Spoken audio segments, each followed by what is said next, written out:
Las emisoras de la radio cadena Democracia presentan el programa de opinión más influyente de la radio. La revista informativa Democracia. Sin amilanarse, sin amilanarse. Se viene un tiempo nuevo. Pero hay que decir qué Ecuador queremos. Presidente electo democráticamente, somos parte del pueblo. No tiene sentido, no tiene validez. En este país no se ahorra. Sostener la dolarización, el temor de perder, siempre puede estar presente. Lo mismo va a pasar en el 2016. Ese modelo debe de cambiar. Él ya dejó de ser un economista y ahora es un político. Construir la unidad. El gasto público eres tú, compañero. La gravedad del problema económico ecuatoriano. No alentemos demonios. Este Ecuador amazónico, desde siempre y hasta siempre. ¡Viva la patria!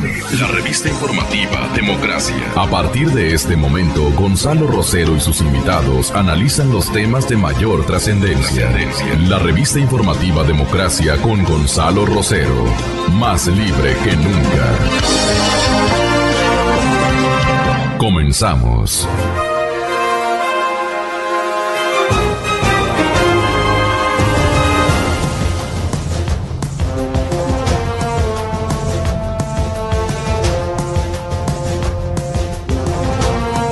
Muy buenos días, estamos tan cerca de terminar el penúltimo mes de el 2016. Nos da mucho gusto en saludarles, señoras y señores. Este es el día lunes 28 de noviembre y variados titulares entre, naturalmente, el que se destaca es el que alude a la muerte de una leyenda de la izquierda mundial, el comandante Fidel Castro Ruz. Con tanto testimonio y documental de su vida, de su forma y quehacer político, de su penetración en la izquierda radical, tantos y tantos pasajes, nuestros jóvenes no bien formados, que digamos, en términos de conocer la historia, deben haber advertido por lo menos una lucha tenaz por una propia identidad ideológica del señor comandante Castro. Fidel Castro muere como una leyenda de la izquierda mundial. Empero, la generalidad de sus manifestaciones, especialmente de las 2 primeras décadas de gobierno, fue de que él combatía abiertamente a la Unión Americana. Los Estados Unidos se convirtieron en el objetivo ideológico y estratégico en todo sentido del líder cubano. Era audaz, se manifestó temerario, fue a visitar las Naciones Unidas en la capital del mundo, como lo denominan, a Nueva York. Y allí el comandante, exageró la nota en algunas circunstancias. Y por eso un presidente igualmente radical en la concepción, radical y reclamante respecto de la política de la Unión Americana, se dirigió al mundo a evaluar lo que mencionaba del presidente Castro. Decía: hoy el mundo marca el fallecimiento de un brutal dictador que oprimió a su propio pueblo por cerca de 6 décadas. El legado de Fidel Castro es uno de escuadrones de fusilamiento, de robo, de sufrimiento ciertamente inimaginable, pobreza y negación de los derechos humanos fundamentales. Esto manifestó en una nota grande al mundo el presidente todavía aún no posicionado. Mientras Cuba sigue siendo una isla totalitaria, es mi deseo que este día signifique alejarse de los hombres que han durado demasiado, dijo Trump, e ir hacia un futuro en el que el maravilloso pueblo cubano finalmente viva en la libertad que tanto merece, dijo el nuevo presidente estadounidense. Aunque las tragedias, muertes y dolor causados por Fidel Castro no pueden o no puedan ser borradas, nuestro gobierno hará todo lo posible porque el pueblo cubano pueda finalmente iniciar su viaje hacia la prosperidad y la libertad. Esto dijo Trump, anticipando naturalmente la liquidación del régimen castrista en poco tiempo, o casi haciendo coincidir su inauguración en el mando de la principal potencia del mundo, los Estados Unidos. Me uno, dijo Trump, a los cubanos estadounidenses que me respaldaron durante la campaña presidencial, incluyendo la Asociación de Veteranos Brigada 2506. El hombre había retenido el nombre de esta brigada. Con esta brigada de cubanos exiliados en la Florida, él vivió toda una gesta campañera, si cabe el término, de su condición de candidato a la presidencia de los Estados Unidos. La Brigada 2506 o 2506, no sé cómo leen entre ellos, que me dio su apoyo, dijo Trump, con la esperanza de que un día pronto veamos una Cuba libre. Y después el vicepresidente electo Mike Pence tuiteó y dijo: el tirano Castro está muerto. Este caballero, Mike Pence, es el vicepresidente electo. El tirano Castro está muerto. Amanece una nueva esperanza. Estaremos junto al oprimido pueblo cubano, por una Cuba libre, por una Cuba democrática. ¡Viva Cuba libre!, expresó el pariente en la concepción del presidente Trump, el señor Mike Pence, el vicepresidente de la nación norteamericana. Bueno, este comunicado del señor Trump, presidente electo de los Estados Unidos, no es el candidato a la presidencia de la República de los Estados Unidos. Es el presidente prácticamente de la Unión Americana elegido. Lo único que le falta es que el calendario le señale el día en que él deba arribar a la Casa Blanca y elegir un primer camino para Cuba, para los mismos Castro. Hombre que parece nos dará impresiones muy controversiales. Recibió, apenas emitió este remitido o este mensaje en la casa, digamos, dirigido al mundo. El presidente del Ecuador reaccionó y dijo: esas son palabras de un ignorante.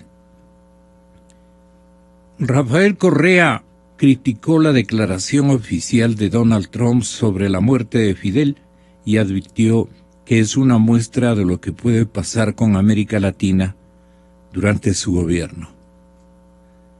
Entonces, las palabras de un ignorante y una muestra de lo que puede ser un gobierno de este ignorante, ya la adjetivización ignorante, por más que la disimulen los actores diplomáticos de este mismo gobierno otras institucionalidades del Ecuador, ya se advierte como no simplemente un desconocedor de lo malo y bueno que ha hecho en su vida política el señor Castro. Coincidimos o podemos coincidir, pero no era un momento ni el nivel en el que debía proferirse un concepto de esta naturaleza, porque peor si nosotros le damos la connotación que aquí le damos a la palabra ignorante, que no es el hecho de ignorar lo que ha ocurrido en la isla. Seguramente a eso se refería el presidente del Ecuador. Le van a decir los asesores de Trump, ignorante quiere decir que usted es un neófito en materia histórica y en materia ideológica, y un abusivo, y en fin, tiene un sinnúmero de connotaciones, de manera que el calificativo podía haber sido reemplazado si obviamente el presidente Correa no quería ofender al mandatario recientemente inaugurado, porque prácticamente el señor Obama es un florero este momento, es el verdadero presidente en perspectiva y expectativa de los norteamericanos y del mundo, más que todo, de los gobernantes del mundo, se llama Donald Trump. Es lo que podríamos afirmar. No sé qué le parezca a nuestro primer invitado, señoras y señores. Se trata del intelectual, eminente jurista, proveniente de una familia tan distinguida como la Zavala Egas, la Zavala Vaquerizo y la Zavala Egas. Doctor Jorge Zavala, bienvenido. Yo le convoqué para formularle una pregunta, un par de preguntas muy puntuales, pero que tienen relación con otros ámbitos, con otras circunstancias. Sin embargo, aprovechando de su talento, de su conocimiento histórico y estratégico en lo político, sí me parecería muy interesante escuchar su opinión sobre este intercambio no deseado de expresiones o de valoraciones tanto de nuestro jefe de Estado, el presidente Correa, como también del nuevo mandatario norteamericano, el señor Donald Trump. ¿A usted qué le parece esta mención un poco brusca respecto a lo que independientemente el norteamericano dijo en relación a la personalidad y al perfil del nuevo mandatario estadounidense? Muy buenos días, Jorge Zavala Egas, en la cadena Democracia. Buen día, doctor. Muy buenos días, Gonzalo. Gracias por la oportunidad. Bueno, con respecto a su pregunta, creo que los ecuatorianos no esperemos pues que el presidente Correa se gradúe diplomático, precisamente a estas alturas. Nunca lo ha sido, no lo será, es un hombre confrontacional, es un hombre de insultos, es un hombre de adjetivos, es un hombre no tolerante. En consecuencia, es muy difícil pedirle otro tipo de discurso al presidente Correa. En todo caso, mal por el país, porque estemos o no de acuerdo con Trump, en que yo no estoy de acuerdo, por supuesto. No hay necesidad de adjetivar al opositor de una opinión para poder acreditar la propia. Así que esa es mi opinión al respecto. Y perdone que le insista, doctor Zavala, ¿qué connotación le quiso imprimir con esa adjetivización a Trump de persona ignorante? Yo creo que lo que le quiso decir es que hubo una época en el poder de Fidel Castro en que había que conocerlo, que fue un hombre rebelde ante un estado de cosas como la de Batista, que surgió la libertad del pueblo cubano. Hasta ahí estamos de acuerdo. Sí. Desde ese punto de vista es héroe, pero no dice la parte de la historia en que pasa villano cuando convierte el poder precisamente en el látigo contra el mismo pueblo que él había liberado. Así es. Por lo tanto, la dinámica no consiste en solamente ubicarnos en el comienzo, en la mitad y en el final, sino en la evolución que hizo del poder Fidel Castro, que comenzó como héroe, pero terminó como villano. Quería molestarle por el lado de otros temas que me parecen muy significativos en la vida nacional. Claro que faltaba una pregunta complementaria, pero eso no va, digamos, a distraernos. El tema hay lugar para y hay tiempo para discutirlo respecto al clima de incertidumbre que se enciende para Cuba. Pero me voy o regreso a nuestro país y le pregunto, ¿a usted le parece conveniente para el Ecuador, para este mismo gobierno, el presidente Correa, que un hombre de analista de cuentas, un hombre que tiene por obligación el hecho de fiscalizar la tarea, de controlar la tarea, y por eso se llama Contralor General del Estado, quiera ser nuevamente Contralor otra vez en forma, muchos han calificado, en forma aberrante han dicho? ¿A usted le parece que el señor Pollitt ha reunido las calificaciones durante 9, 10 años como para que todavía se muestre partidario de que le elijan entre sus propios, abusando, digamos, las normas y los reglamentos que ellos han descubierto o han inventado para efectos de quedar, si no con el doctor Mera, con el mismo señor Pollitt? Y entonces se conoce que la primera vez memorizó un texto, lo contestó y llegó al puesto de Contralor del Estado, sin subestimar la condición de tal, pero yo no lo he visto como un hombre, un extraordinario hombre, sino más bien un perdonador absoluto durante estos 9 años de un montón de episodios que naturalmente no nos han dado satisfacción, que nos diera otrora hombres como Díaz, como Ordóñez y otros apellidos que no se me vienen a la memoria. ¿Qué grado de repugnancia dan este tipo de aspiraciones de seguir siendo Contralor General del Estado como que no ha pasado nada en este país, doctor? Bien, yo creo que eso hay que ubicarlo no en el sentido de las personas, sino de la estructura de poder que armó Correa, donde los demás órganos no son de control, sino sumisos al Poder Ejecutivo. Sea quien fuese el que esté y acepte un puesto de contralor, de fiscal, de procurador, en el gobierno de Correa sabe que entra la sumisión primero de una asamblea legislativa, que es sumisa a su vez al presidente ejecutivo, y a través de jueces que a su vez son sumisos al presidente Correa.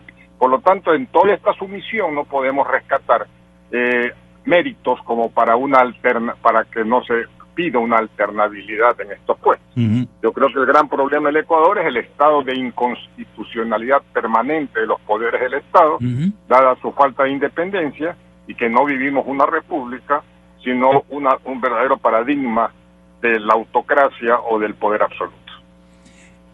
Teníamos hombres mejor presentados para combatir a Pollitt en sus pretensiones, doctor Zavala. Yo creo que siempre hay uno mejor que otro, pero fundamentalmente hay algo sencillo: ningún hombre de mérito va a querer participar. ¿Por qué, doctor? Porque no tenemos aún el Edmundo Durán Díaz que quiera decir, señor, los criterios jurídicos están sobre los hombres, y cualquier hombre de valor lo primero que va a hacer en esta república es decir, yo soy elegido, pero primero el derecho, primero la ética y después los hombres. Y eso no hay en el Ecuador.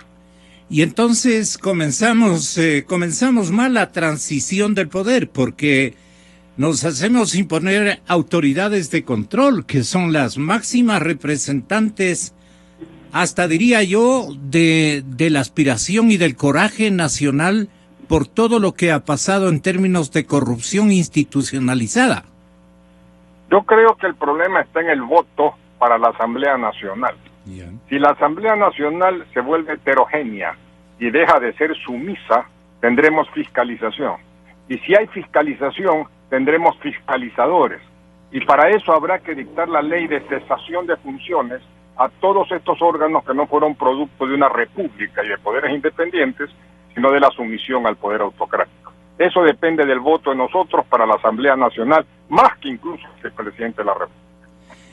doctor Zavala y el doctor Carlos Pollitz se está dando por reelegido a sus colaboradores cercanos, según una nota de Los Cuatro Pelagatos, revista digital que lo leemos todos, y los periodistas con sano orgullo. A sus colaboradores más cercanos les ha dicho que hace pocos días que ya tiene los apoyos necesarios para ser escogido como el Contralor General del Estado en permanencia, un organismo que desde que se instaló ha sido obsecuente con el régimen del presidente Correa. Sí, estamos de acuerdo, yo creo que eso no lo dudo, así como en las monarquías nadie podía discutirle la herencia del trono en la línea de sangre azul. Yo no creo que nadie discuta la herencia y las aspiraciones en línea de sangre verde en esta monarquía actual. Por lo tanto, no veo ninguna diferencia y no me extraña que ya se estén felicitando por la elección, ¿no? Eso es lógico y natural, aunque sea repugnante desde el punto de vista democrático. Sí, la herencia correísta en Carlos Pollitz sí nos molesta ostensiblemente. Y la permisividad de la gente, ¿no? Bien, usted apela a la decisión que podría definir la suerte de un programa nacional de fiscalización, necesario en cualquier democracia, ¿no? Sí, don Gonzalo, me voy a cruzar un túnel, si se interrumpe, me disculpo de una vez. Ya, yo quería entrar también al tema que me preocupaba como medio de comunicación. Usted está solicitando, antes de que se institucionalice, estoy dando un poquito de tiempo al túnel, ¿no? Entonces, recién voy a entrar. Bueno, le dejemos en pendiente, pero me refería yo a su exhorto para que sean devueltos los bienes de sus defendidos, los hermanos Isaías. ¿Bajo qué? No es un exhorto, es una exigencia. Es una exigencia. Que me fundamento en base al último dictamen de Ginebra del 24 de octubre que ordena al Estado ecuatoriano devolver los bienes. Y aquí sí estoy en el túnel ya, don Gonzalo. Ay, qué pena. Se demora... Gracias. Me demoro 3 minutos en pasarlo. Muchas gracias, doctor. Ya conoceremos sus puntos de vista. Sí, no, pues. Muy amable. Hasta luego. Las 7:18, las 7:19 minutos. Yo no estaba en el túnel, compañeros, no me queden viendo. Yo no estaba en el túnel ni estaba al mando del vehículo, pero nos avisó con tiempo, ¿no? Carlos Pollitz goza de licencia para postularse como Contralor nuevamente. Bueno, creo que ya tenemos... ¿Mande? Estaba ya llegando. Hemos invitado y van a tener ustedes la posibilidad de contar con esta primicia informativa. Es una medición de última hora realizada por la firma Market, que dirige y gerencia Blasco Peña-Herrera Solá. El licenciado Blasco Peña-Herrera está en tránsito ya. Está ya en tránsito, acaba de arribar a nuestro estudio fundamental Blasco Peña-Herrera. Hay un informe de estudio de opinión. ¿Por qué tan pegadito? Pero véngase, le encanta al compañero. Vamos, vamos con la nota metodológica utilizada por Márquez. La información estadística que presentamos a continuación fue obtenida mediante aplicación de una encuesta directa cara a cara en hogares a personas de ambos sexos mayores de 18 años, obviamente. Realizamos en total, dice la nota metodológica, 760 casos válidos en las parroquias urbanas, en las parroquias rurales de la ciudad de Quito y Guayaquil, los días 23 y 25 de noviembre. La estratificación de la muestra se realizó con base en criterios económicos, poblacionales y geográficos. el nivel de confianza obtenido sobre la muestra total aplicada es del 95% con un margen de error de +/-3. Y hablando de las próximas elecciones, la pregunta fue, ¿ya decidió por quién va a votar para presidente de la República? Se preguntó en Quito y se preguntó en Guayaquil. Se preguntó en Guayaquil y se preguntó en Quito. Siempre somos cuidadosos, no se trata de liderazgos de urbes ni cosa por el estilo. Son escenarios que para el caso ecuatoriano ofrecen una tendencia. ¿Cómo van las cosas hasta este momento? Le dejamos con ustedes, señoras y señores, póngame atención. Esta es una investigación de últimos días. Prácticamente nos da la connotación de última hora. Encuestas y realidades de intención de voto en el Ecuador. Blasco Peñarrera y la firma Market nos informa este día lunes en la cadena Democracia. Muy buenos días, aquí está la pregunta. ¿Ya decidió por quién va a votar para presidente de la República? Se le preguntó al grupo de ciudadanos que refieren el perfil necesario e indispensable para que haya una muestra a nivel prácticamente nacional con las consideraciones que ustedes técnica y científicamente deben considerar para que la muestra sea muy real. Así es que nos apegamos al receptor para saber cómo salieron las respuestas ciudadanas. Licenciado, muy buenos días y bienvenido. Muy buenos días, estimado Gonzalo, muy buenos días con toda la inmensa audiencia que tiene usted a escala nacional.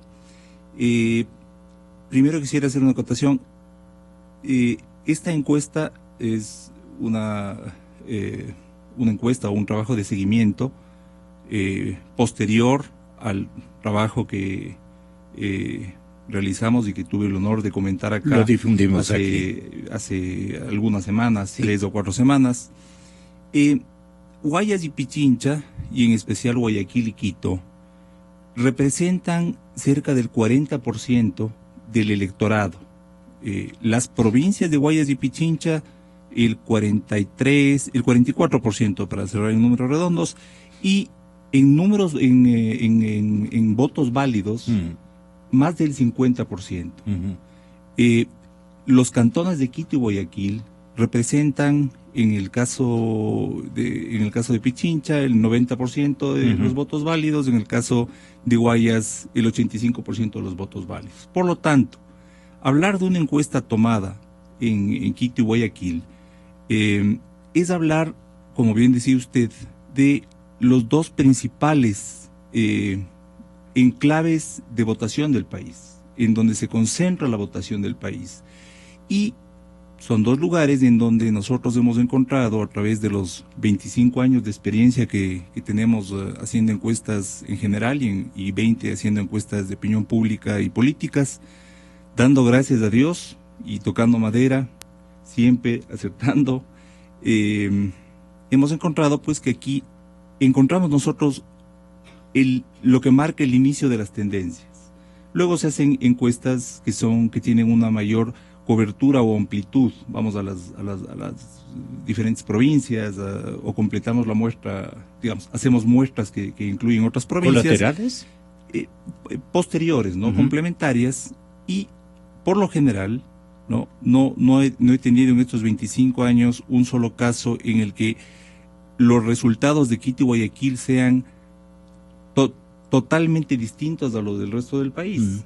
Eso no sucede, ¿no? Sí. Generalmente hay una tendencia nacional. Exactamente, eso decíamos. Yo quería hacer esa aclaración simplemente por la forma como fue tomada esta encuesta.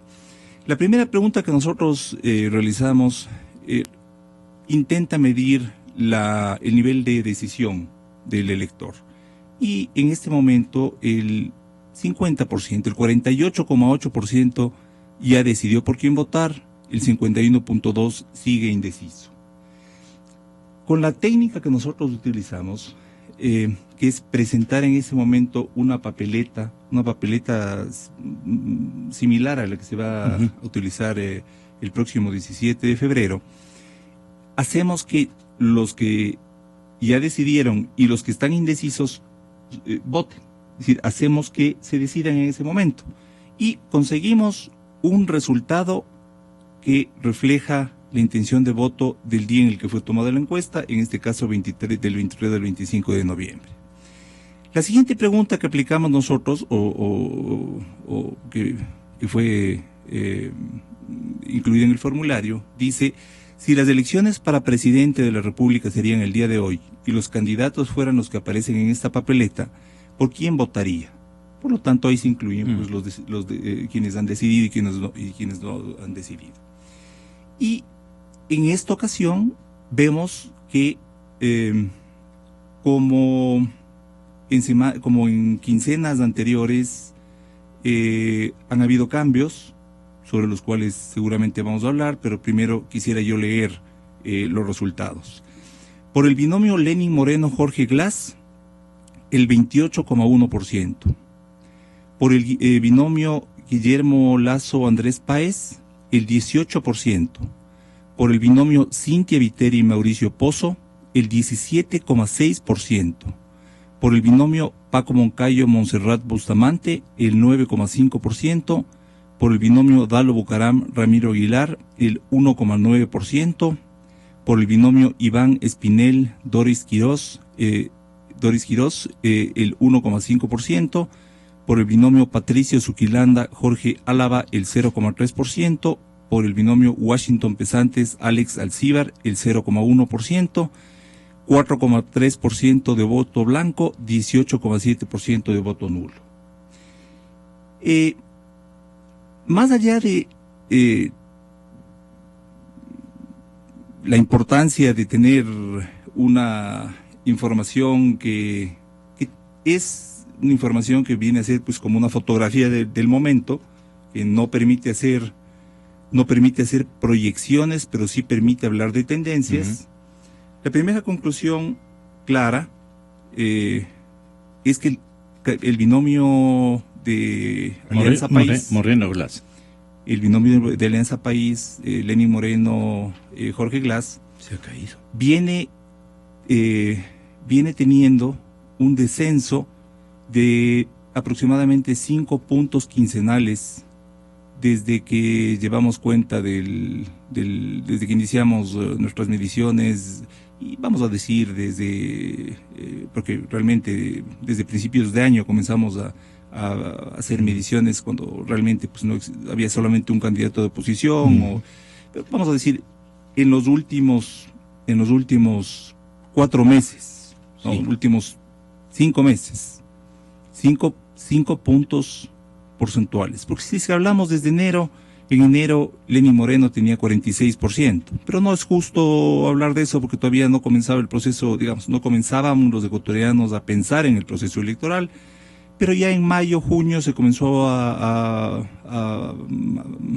entender que había un proceso electoral, a comprender, y de 37,7 hubo una caída al 33%, luego de eso al 31%, luego de eso hubo un incremento al 32% y ahora al 28,1%. Entonces, hay una caída sostenida, está lógicamente Lenin Moreno cerca del 30%, pero es la primera vez desde que realizamos nuestras mediciones en la que él baja del 30%. 28,1%. En el caso del binomio de Guillermo Lasso y Andrés Páez, hay un empate técnico, porque es un empate técnico. Así es. Con el binomio de Cintia Viteri y Mauricio Pozo. Guillermo Lasso tiene el 18%, en la medición anterior que teníamos él tuvo el 14,1%, ese fue su peor mes, y ese lo comentábamos acá, eso se debió pues a al inicio de la candidatura de Paco Moncayo y a un crecimiento de la candidatura de Cynthia Viteri principalmente en la provincia de Guayas y en algunas provincias, porque esa encuesta sí fue realizada en todas las provincias del país. En este caso, los dos están empatados en el segundo lugar. Y por último mencionar el binomio del general Paco Moncayo con la doctora Bustamante, del 10,3% que tuvieron en la medición nuestra de octubre, se mantiene o llega al 9,5%, es decir, no hay mayor movimiento. Él tiene al momento, o ellos tienen al momento, un 10% de la votación. Esto, sin duda alguna, va a cambiar. Yo me permito, por los análisis que hemos hecho esto, pues y por la experiencia que tiene nuestra firma en este tipo de análisis o de trabajos, me permito decir que sí, hoy sí hay una tendencia. Antes teníamos simplemente resultados que hablaban de un momento. En este caso ya vemos que las cosas se van ajustando, ya vemos que los valores nos van diciendo algo. El binomio de Alianza País se va acercando a lo que tiene ahora el gobierno de Rafael Correa, que tuvo en su momento pues altos porcentajes de aceptación, pero que tuvo entre el 30 y el 35% de aceptación, y que hoy tiene el 25%, entre el 25 y el 27%. Entonces, están muy pegados al porcentaje de aceptación de voto duro, que es del 28.1. Entonces, esa candidatura no ha logrado despegarse de lo que tiene el gobierno, no ha logrado despegarse de los índices de aceptación que tiene el presidente de la República, y el futuro de esta candidatura estará vinculado directamente con la apreciación que tengan los ecuatorianos sobre el gobierno, y básicamente en dos temas: en la situación económica de las familias, en los casos de corrupción o de poca transparencia, y un factor muy importante, en el que los ecuatorianos encuentren a alguien que pueda devolverles la confianza en tener una esperanza de mejores días. De mejores días para volver a estar bien, para estar bien de proyección de futuro. Y ese es el reto de los candidatos, de los otros candidatos. Ese es el reto de Cynthia Viteri, de Guillermo Lasso, de Paco Moncayo. Es verdad que la campaña recién ha comenzado, ni siquiera ha comenzado, pues no, faltan algunos días para que ellos puedan comenzar a hacer campaña en medios públicos, ¿no? en medios de comunicación públicos, pero evidentemente pues han comenzado a hacer giras, a dar entrevistas, y a lo largo de estos, que no es muy largo, sino a lo corto, pero en estos 2 meses y medio que quedan de campaña, esos van a ser los factores clave.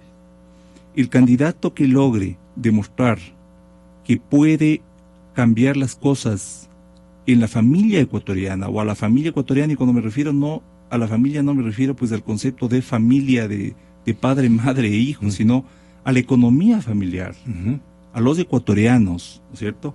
El candidato que más carisma tenga, que más credibilidad tenga, el binomio que más se acerque al corazón de las personas, sin duda alguna va a llegar a la segunda vuelta, porque aquí hay un empate técnico y es muy difícil poder ahora, pues, sería irresponsable hablar de otra cosa que no sea un empate en el segundo lugar entre Guillermo Lasso y Cynthia Viteri. Perdone, licenciado, no obstante, Cynthia Viteri es la que, dentro de la trilogía más importante hasta este momento, porque de pronto Undalo Bucarán con Ramiro puedan tal vez despuntar un poquito mejor y ocupar sitios que parecen congelados, como el del general Moncayo, por ejemplo. No progresan, no salen de la decena de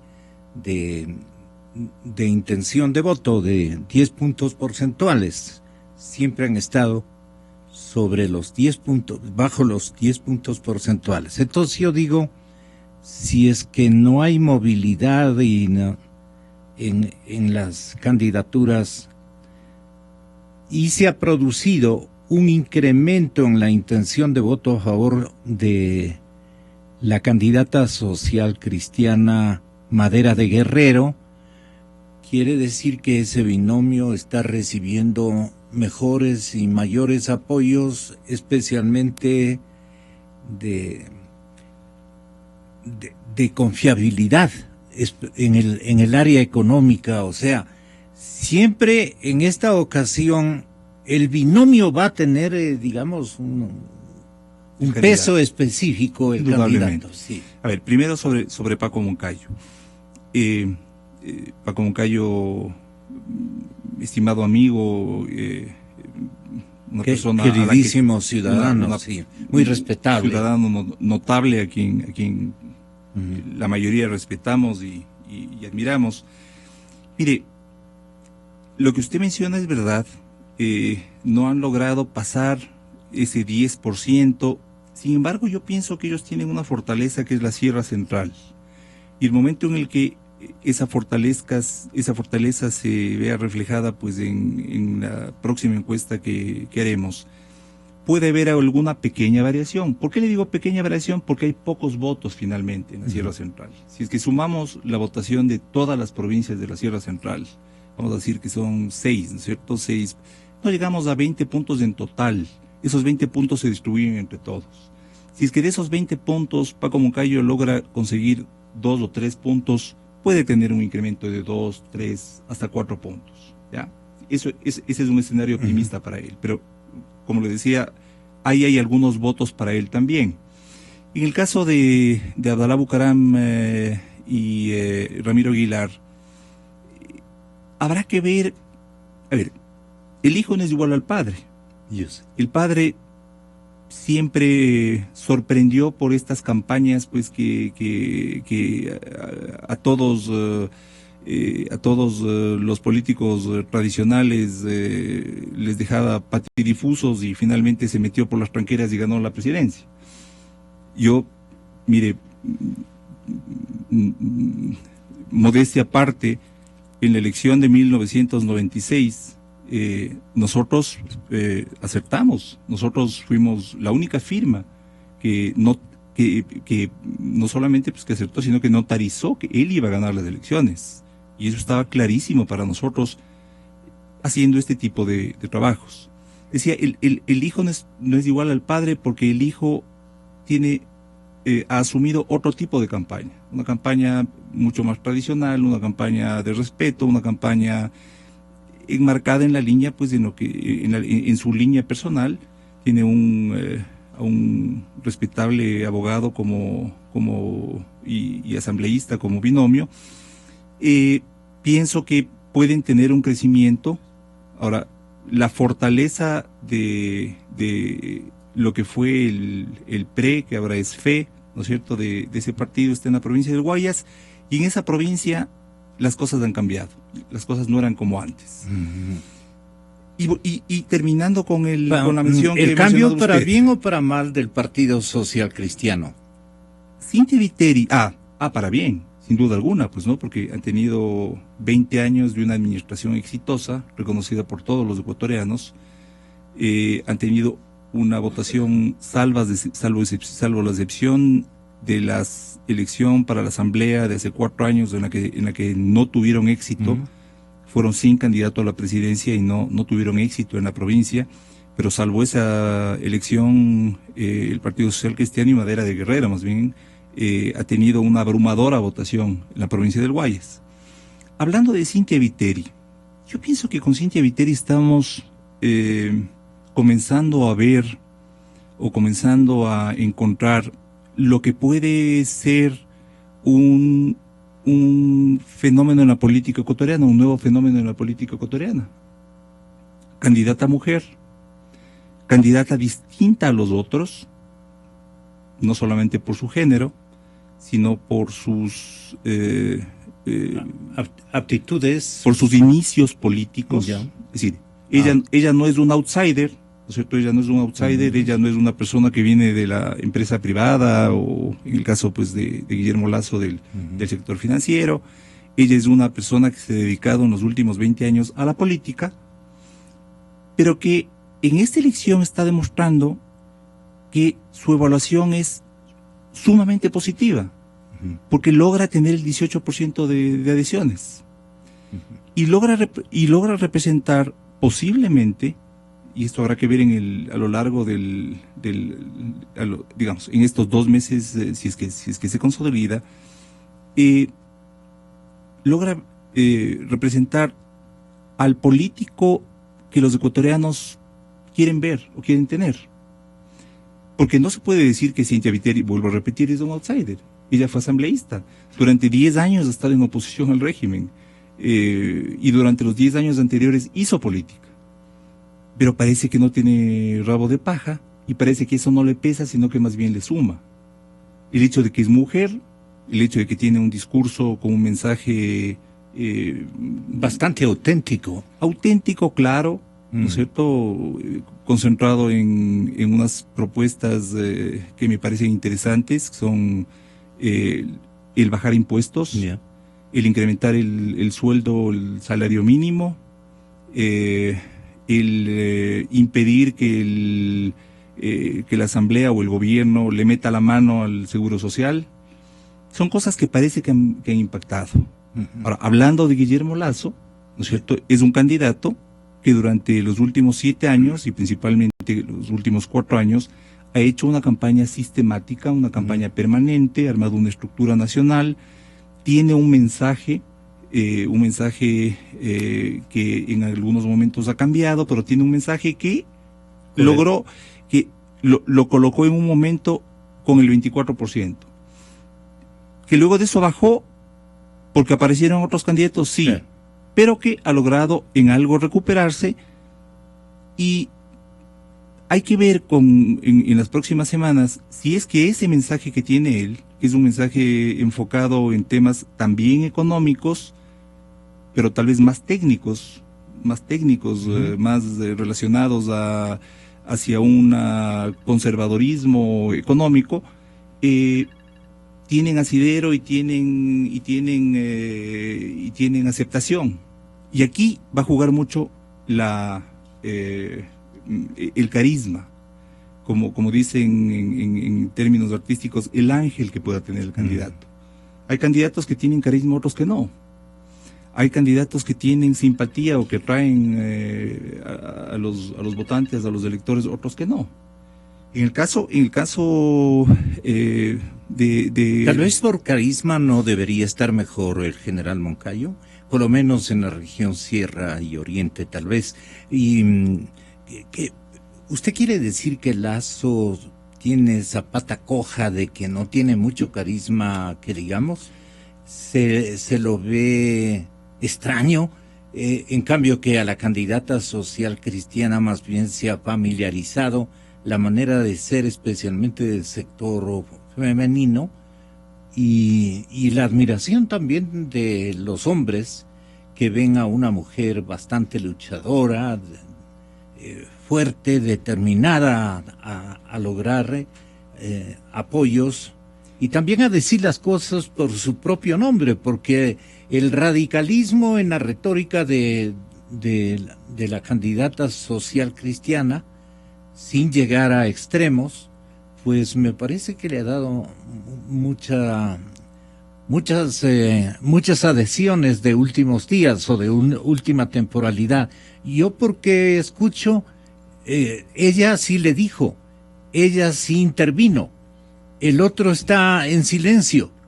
Unas escapadas de la metodología de seguimiento de su campaña, por ejemplo, del señor Lasso, que no se le encuentra para nada en ninguna parte. Se silencia por buenos días y no se sabe si está haciendo un ejercicio de silenciamiento aconsejado por sus asesores. Cuando a él le corresponde estar más en vigencia, digo yo así dándome cuenta como ciudadano más que incluso comunicador. A ver, para medir el carisma, para medir el nivel de agrado, de aceptación, para medir, por otro lado, los negativos o el rechazo que puede tener un candidato o un personaje público, existen métodos técnicos para hacerlo. Guillermo Lasso no es un candidato que tenga mayor carisma, es un candidato que tiene otros atributos, ¿no? Es un candidato reconocido por ser una persona inteligente, honesta, exitosa, empresario, sí, pero no carismática. Cintia Viteri es una candidata que es reconocida por ser carismática, ¿sí? Por tener simpatía, por atraer a la gente. Es una candidata también vista como inteligente, también vista con experiencia, y el hecho de haber participado en la política no es considerado como algo negativo en ella, porque así somos las personas, así evaluamos a las personas, porque posiblemente pues la línea de ella ha sido una línea bien evaluada a lo largo de estos años en los que ellos han estado participando en la vida pero ha pública. mantenido también su independencia en épocas febres corderistas, con el abogado Nebot incluso siempre mantiene latitudes consecuentes, sí, pero su estilo prima y sus principios ella los hace respetar. Creo entender así la personalidad de actora política de la candidata. Mire, yo le puedo ahí sí dar mi apreciación como lo hace usted, simplemente como un espectador. Sí, yo pienso que ella es una candidata que es independiente de las decisiones que toma, independiente inclusive de las decisiones de personas muy cercanas como es Jaime Nebot, ¿no es cierto? Que indudablemente pues es uno de los principales políticos o de los mejor evaluados políticos que tiene el país, y en la provincia del Guayas la persona con mayor popularidad, aceptación y transferencia de voto, que es importante en esta elección, transferencia de voto. Pocos ecuatorianos, pocos líderes políticos tienen transferencia de voto. Él lo tiene. Él es un activo en la campaña de Cintia. Entonces, todo esto va a jugar en las próximas semanas, y todo esto pues dictará quién entra a la segunda vuelta. A mí me sorprende el congelamiento de crecimiento de el señor Lasso y del general Moncayo. El general Moncayo me extraña, porque donde uno va se habla de Moncayo. Sí, y se habla bien de Moncayo, ¿no es cierto? Por eso. Porque es una persona de la que no se debe ni se puede hablar mal. Pero una cosa es eso y otra cosa es el momento en el que se tiene que decidir entre estos candidatos, hacerlo. Es decir, el general Moncayo, por supuesto, tiene una muy buena imagen, pero aquí hay un factor que se llama la provincia del Guayas, Guayaquil, y el general Moncayo en Guayaquil y en Guayas tiene muy poquitos votos. La izquierda democrática, hay que recordar que desapareció, que siempre tuvo problemas en la provincia del Guayas, y él, sin duda, aquí en Quito, en Pichincha, tiene un porcentaje importante, pero vuelvo a repetir, la provincia del Guayas es tan importante, ¿cierto? 25% del voto nacional, que si es que ahí no se tienen los votos suficientes, entonces de escala nacional uno está en serios problemas. Continuando, mi querido Gonzalo, no quiero abusar de su tiempo. También hicimos una pregunta que es importante sobre asambleístas nacionales. Ajá. Y aquí hay unas conclusiones que valen la pena señalar, ¿no es cierto? El binomio Moreno-Glass tiene el 28,1 y decíamos, se acerca al voto duro de Alianza País, que va bajando, de acuerdo a la apreciación que tienen los ecuatorianos o a la evaluación del actual gobierno. Del actual presidente, del actual presidente. José Serrano, pues el actual ministro de, no sé de qué es, del Interior. Era ministro del Interior. Ya renunció, ¿no es cierto? Sí. Que es la cabeza de lista de Alianza País, tiene el 25,2%. En relación a la encuesta anterior que tomamos nosotros, tiene una caída de 10 puntos, más 11 puntos. María Cristina Reyes, de el Partido Social Cristiano, se ha caído José Serrano, sí, 6 puntos. 6 puntos. O sea, tenía... Lenín Moreno bajó 5 puntos, José Serrano bajó 6 puntos, y llegó a María Cristina Reyes. María Cristina Reyes tiene 18,3, es decir, tiene casi exactamente los mismos votos que tiene Cintia Viteri, ¿no? Porque Cintia Viteri tiene 17,6, María Cristina Reyes tiene 18,3, estadísticamente es casi lo mismo, pues, ¿no? O digamos, sí, pues, ¿no? Guillermo Celi, que es el candidato de la alianza Creo Suma, tiene el 12,8, cuando el candidato a la presidencia, Guillermo Lasso, tiene el 18%. Ahí hay 6 puntos de diferencia. Y aquí esto nos habla de que hay personas que están votando, como lógicamente sucede, por un candidato para la presidencia y por otros candidatos para la asamblea. La diferencia es notoria. Luego de eso tenemos a Vilma Andrade de Izquierda Democrática con el 5,8. Tiene menos que Paco Moncayo. Tenemos a María Mercedes Cuesta de FE, que tiene más que Dalo Bucaram, 4,9. Eso posiblemente sea una votación real de Dalo Bucaram, o en eso se va a convertir la votación de Dalo Bucaram. Ramiro González de Avanza, 1,6. Lenín Hurtado de Unidad Popular, 1,5. Lucio Gutiérrez de Sociedad Patriótico, 1,2. César Montúfar de Concertación, 0,6. Voto blanco, 6,5. Voto nulo, 21,7. ¿Qué conclusión podemos sacar con esto? Exacto. Que en lo que tiene que ver con Asamblea Nacional... Si me permite, voy a repetir. José Serrano, Alianza País, 35, el número de la lista, tiene 25,2. Tenía algo así como 31 puntos, sí, en la investigación anterior. Cristina Reyes, Partido Social Cristiano, 18,3. Guillermo Celi, Movimiento Creo, 12,8. Vilma Andrade, Izquierda Democrática, 5,8. María Mercedes Cuesta, FE, Fuerza Ecuador. Partido número 10, María Mercedes Cuesta, 4,9. Qué caída más estrepitosa de Avanza. Ramiro González, 1,6. Lenín Hurtado, 1,5. Unidad Popular casi empatando con Avanza. Lucio Gutiérrez, Sociedad Patriótica, 1,2. César Montúfar, Concertación, 0,6.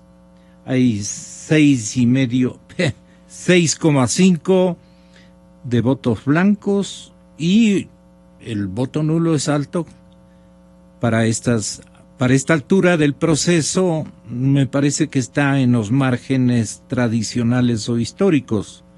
21,7 tiene. El voto nulo en ambos casos está más alto. Es más alto, ¿no? Pero es normal. Eso es normal porque... Por la eso es normal porque aquí se ve aquí está el voto oculto, aquí está el voto indeciso, duro, ¿no? Esto va a bajar. Por lo general, ¿no? Yo en el año 2002 publiqué un análisis, un libro que tenía un análisis de 22 años de elecciones, y veíamos que en promedio entre votos nulos y blancos hay aproximadamente el 12%. Es decir, esto todavía tiene que depurarse. Y esos votos nulos y blancos que aparecen en ambas encuestas se van a repartir. Por lo general se reparten proporcionalmente, pero hay casos cuando hay voto escondido por algún candidato, ¿no es cierto?, que se suman a ese candidato mayoritariamente. Eso pasó pues en la elección de Abdalá Bucaram, y ventajosamente nosotros pudimos encontrarla con anterioridad o con anticipación. Mi querido Gonzalo, ¿qué quiere decir esto? Que el control de la Asamblea Nacional, si es que hablamos de asambleístas nacionales, en este momento beneficia a la oposición, ¿ya? Porque con el 25%, a pesar de la aplicación del método de Webster que hay que utilizar para calcular cuántos asambleístas nacionales eligen, la oposición en asambleístas nacionales va a tener más participación. Todavía, o sea, una bancada más numerosa. Una bancada más numerosa, exacto. Ahora, todavía queda ver qué sucede con los asambleístas provinciales. Y este es un trabajo que comenzaremos la próxima semana. ¿De qué depende el rescate de esas curules? Eso depende no solamente del binomio, eso depende de los líderes provinciales. En muchos casos hay líderes provinciales que ellos son quienes arrastran a la lista. Hay tantas provincias y hay una desproporción hay provincias pues, que tienen muchos asambleístas, otras provincias que tienen mucha población, que tienen menos asambleístas en relación a la población. Ese es un trabajo que queda pendiente y que yo lo ofrezco, lo vamos a iniciar la próxima semana para comenzar a analizar cómo podría ser la conformación de la próxima asamblea. Pero lo que le puedo ¿En qué tiempo podríamos tener ya esos perfiles? Esa información nosotros vamos a comenzar a trabajar en esta semana, digamos, en estos días, y para la próxima semana, yo pienso que a mediados de la próxima semana tendremos ya una primera conformación de la Asamblea Nacional. Perfecto. Tentativa, lógicamente, pues claro. No es tentativa. Pero algo que se puede ver es que esto es completamente diferente a la conformación de la actual Asamblea Nacional. La actual Asamblea Nacional, en la cual el gobierno tiene la mayoría absoluta, no se repite. Podrían estar llegando a estar cerca de tener la mayoría simple, pero con este 25% de la lista nacional, estoy seguro que los muchos estrategas publicistas que tiene el gobierno estarán sumamente preocupados, porque se ve que hay un voto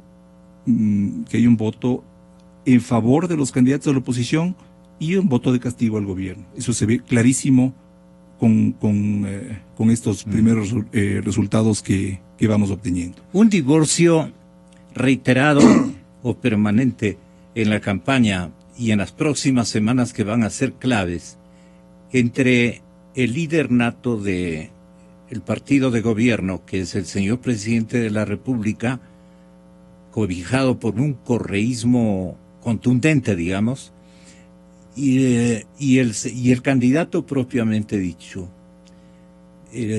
Moreno, les está afectando totalmente, y si es que hay una especie de pequeña gresca constante, eso le puede llevar a un colapso, digamos, a la aspiración o pretensión que tiene Lenín Moreno para ser candidato, para ser presidente de la República.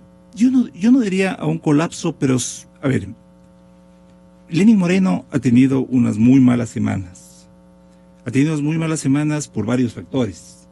El primero, porque nadie puede ocultar la crisis económica. Pero aquí no hay que hablar de la crisis macroeconómica del país, de la deuda externa, de la contracción del PIB. No podemos hablar de la falta de liquidez, del sobreendeudamiento. No. Estamos hablando de la economía de las familias, de la economía de las personas. Ya, primero. Segundo. Por eso que es un país tristísimo, deprimido. Mire usted lo que han rescatado. Esto es importante. A su criterio, en los últimos 3 meses, ¿la situación general del país ha mejorado o ha empeorado? Le pregunta Márquez a la población. ¿Ha mejorado? 16.8. ¿Ha empeorado? 83.2. Es un cementerio este país, deprimido, triste, sin esperanza. Lamentablemente, mi querido Gonzalo, esto es lo que nos ha tocado vivir en este año, ¿no? Y no es solamente en este año, sino se queja.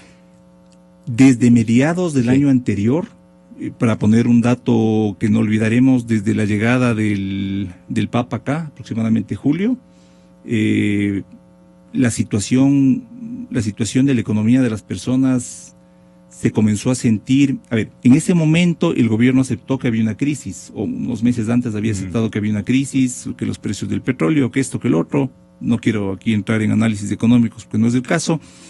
Finalmente, a inicios de este año comenzaron los despidos, la reducción, la falta de pago a los contratistas. Esa preocupación ya se convirtió en una realidad. Pasaron los meses y esa preocupación se convirtió en angustia. Vino el terremoto y los ecuatorianos nos preocupamos del terremoto y nos olvidamos un momentito pues de la angustia que teníamos, y nuevamente ahora el Ecuador está sintiendo esa angustia, ese ahogo, esa asfixia, cuando vemos pues que lo que gana la mayoría de ecuatorianos que tiene, la mayoría de ecuatorianos que tiene empleo no le alcanza. Y como la mayoría de ecuatorianos no tiene empleo, porque el 60% de la población económicamente activa, es decir, 6 de cada 10 ecuatorianos, está en el subempleo, ¿ya? Entonces, lo que tiene que buscarse o como tiene que buscarse la vida, no le alcanza. Simplemente se sobrevive y se pueden pues hacer, no se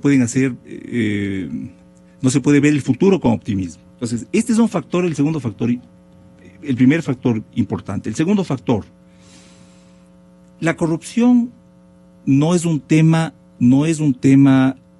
que sea determinante, lamentablemente, pues no, porque pensaríamos que la corrupción debería ser el factor fundamental que marque. Ya hubiese demolido a este gobierno. Y a cualquier gobierno corrupto, ¿no? Sí, la corrupción debería marcar, la ética debería marcar la política. Así. Pero en todo caso, la corrupción no mueve votos. Pero cuando la corrupción se convierte ya en algo telenovelesco, ¿no?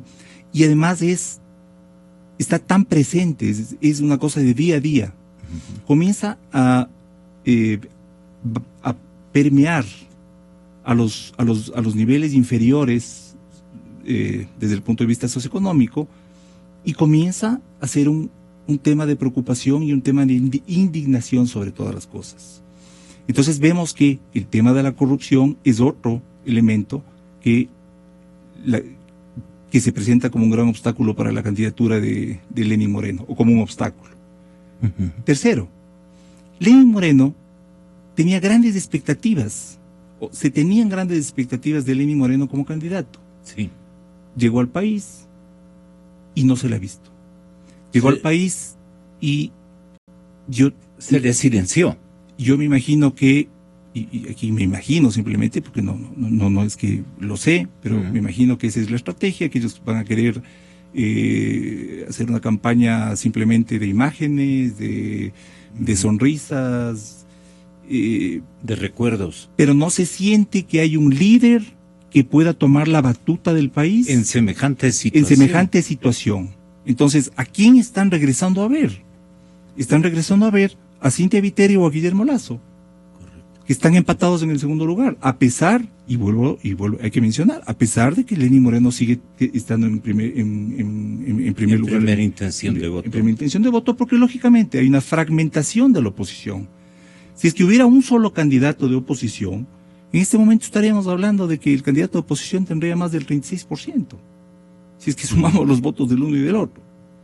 Pero existen dos, y entre esos dos, uno tendrá que pasar a la segunda vuelta. Yo hace un mes le decía, con el 33% que tenía Lenín Moreno, es muy probable que gane en primera vuelta, porque es 33% de los votos totales. Cuando eso se hace o se convierte en votos válidos, es decir, se eliminan el nulo y el blanco, ese 33% hay que sumarle por 1.10 aproximadamente, es 36. 36% es casi 40. Hoy con el 28%, si es que se le suma el 10%, es 30%. Entonces se ha alejado mucho del 40%. Y esto hoy nos indica que habrá segunda vuelta. Puede ser que las cosas cambien en estos 2 meses y medio, ya veremos. Pero la tendencia dice que bajando del 30%, hay segunda vuelta. ¿Quién puede pasar a la segunda vuelta? Como mencionábamos hace un momento, pues el candidato que se acerque más a la gente y que le venda o que le ofrezca, que le venda la idea de que se puede vivir mejor a través de decisiones firmes pero simples. La situación que tiene el presidente de la República actual, que hay que recordar pues que tuvo durante 10 años niveles de aceptación muy altos, ¿no? Debido a muchos factores. Hoy yo diría que está en su peor momento, sin duda, en su peor momento. En junio de este año tuvo 2 puntos menos, pero solamente el 27% de ecuatorianos cree en la palabra del presidente de la República. Solamente el 27%, es decir, 7 de cada 10 ecuatorianos no creen en la palabra del presidente de la República. El presidente de la República, usted me decía hace un rato, un distanciamiento de él, una ruptura, un divorcio del binomio oficialista. Mi querido Gonzalo, yo pienso que eso es imposible porque no hay tal divorcio, más bien hay un acercamiento cada vez más evidente. Y sin duda habrá una participación de Rafael Correa, tal como sucedió en la campaña en la que se eligió al actual alcalde Mauricio Rodas como alcalde de Quito, es decir, una participación activa de él en la campaña. Esa es su personalidad, en eso cree él, en eso creen sus asesores, y habrá que ver en las próximas semanas y en los próximos meses cómo eso les rinde. Que los ecuatorianos crean que Lenín Moreno se pelea de Rafael Correa o es muy difícil, muy difícil. Alianza País ha estado 10 años, se sabe que es un partido en el que se toman decisiones en Carondelet y punto. Entonces también sería fingido eso. Y por otro lado, como le decía, pues Lenín Moreno no ha dicho, no quiero exagerar, pero prácticamente no ha dicho esta boca es mía. Así es. Pero una bronca bien preparada, estratégicamente alineado los dos rivales. Una bronca entre el señor presidente y el candidato a la presidencia, ¿no cree que le otorgaría réditos emergentes? Sí, que se invente una telenovela y que bueno... eso es ya hipotético, es difícil hablar sobre hipótesis, pero mire, ¿qué votos? ¿De dónde van a salir los votos?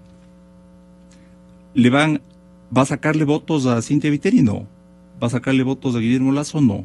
Son ya ¿Va a sacarle votos a Paco Moncayo? Tal vez algo, porque esa es una votación de izquierda, pero no. ¿A quién le va a quitar votos si es que eso sucede? Yo pienso que el gobierno debe estar sumamente preocupado, porque estoy seguro que ellos tienen estos números, por más que por ahí aparezcan otros que aparecen, pero ellos tienen estos números, ellos saben que esta es la realidad, ellos saben que esto es lo que se siente en las calles, y en las próximas semanas vamos a ver sin duda alguna el inicio de una campaña tanto positiva como por otro lado negativa, de las mayores dimensiones que hemos visto o que hemos escuchado en estos años. Porque aquí el gobierno se las juega todas.